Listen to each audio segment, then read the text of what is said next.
Digital India की रीढ़ बन चुके यूपीआई में 1 अगस्त 2025 से एक नए युग की शुरुआत होने जा रही है। बढ़ते सर्वर लोड्स और फेल ट्रांजैक्शंस की समस्या से निपटने के लिए एनपीसीआई ने नियमों का एक नया पिटारा खोला है, जिसका सीधा असर आप पर, दुकानदारों पर और ऑनलाइन लेन देन करने वाले हर शख्स पर पड़ेगा। पिछले कुछ समय से आपने भी महसूस किया होगा कि यूपीआई पेमेंट कभी कभी अटक जाती है या फेल हो जाती है। इसकी सबसे बड़ी वजह है यूपीआई सर्वर पर बढ़ता बोझ, जिसे कम करने के लिए भारतीय राष्ट्रीय भुगतान निगम यानी एनपीसीआई ने कुछ कड़े और बड़े फैसले लिए हैं। सबसे बड़ा बदलाव है बैलेंस चेक को लेकर। 1 अगस्त 2025 से आप किसी भी एक यूपीआई ऐप पर दिन में सिर्फ 50 बार ही बैलेंस चेक कर पाएंगे। इतना ही नहीं, दिन के सबसे व्यस्त समय यानी सुबह 10 बजे से लेकर दोपहर 1 बजे तक और शाम 5 से 9:30 बजे के बीच बार बार बैलेंस चेक करने पर रोक लगा दी जाएगी।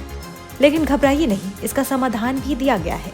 अब हर सफल पेमेंट के बाद आपका बैंक खुद आपको एसएमएस या ऐप नोटिफिकेशन के जरिए आपका बचा हुआ बैलेंस बताएगा। इससे छोटे व्यापारियों और दुकानदारों को बार बार बैलेंस जांचने की झंझट से मुक्ति मिलेगी।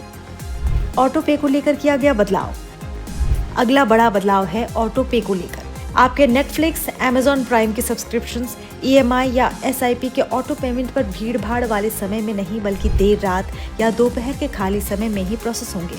इससे पीक आवर्स में सर्वर पर दबाव घटेगा और अगर कोई पेमेंट फेल या पेंडिंग हो जाए तो उसका स्टेटस जानने के लिए आपको कम से कम 90 सेकंड इंतजार करना होगा। साथ ही आप दिन में सिर्फ 3 बार ही फेल ट्रांजैक्शंस का स्टेटस चेक कर पाएंगे। लेकिन सबसे जरूरी बात, इन बदलावों से यूपीआई के मूल काम पर कोई असर नहीं पड़ेगा। आप पहले की तरह ही आसानी से पैसे भेज सकेंगे, क्यूआर कोड स्कैन कर पाएंगे और दुकानों पर पेमेंट कर सकेंगे। ये नियम सिस्टम को सिर्फ स्मूथ और तेज बनाने के लिए किए जा रहे हैं। तो साफ है, एनपीसीआई का मकसद यूपीआई को और ज्यादा सुरक्षित और भरोसेमंद बनाना है, ताकि भविष्य में ये सिस्टम बिना रुके तेजी से काम करता रहे। ये नियम 1 अगस्त 2025 से लागू किए जाएंगे।